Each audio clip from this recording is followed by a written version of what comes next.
siamo all'Oculi e queste sono le Domus de Llanas, Los Moyos. Sono in un unico blocco granitico, anziché normalmente in questa zona non sono in blocco unico così. Queste sono proprio carine, piccoline. Adesso li andiamo a vedere vicino e vediamo come sono all'interno.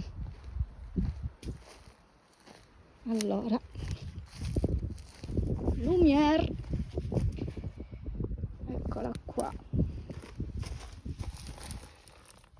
Non si vede molto.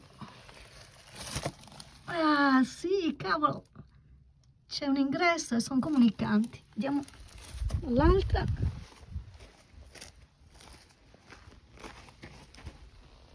Eccola qua.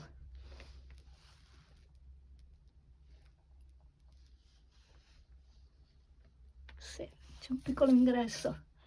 Sono proprio due comunicanti, carine, particolari. Vi rifaccio vedere all'esterno questo masso granitico con queste due aperture. Vediamo se vi fare anche un giro intorno, magari vediamo qualche cosa tipo coppelle. No, non vedo niente di particolare. Finiamo il giro.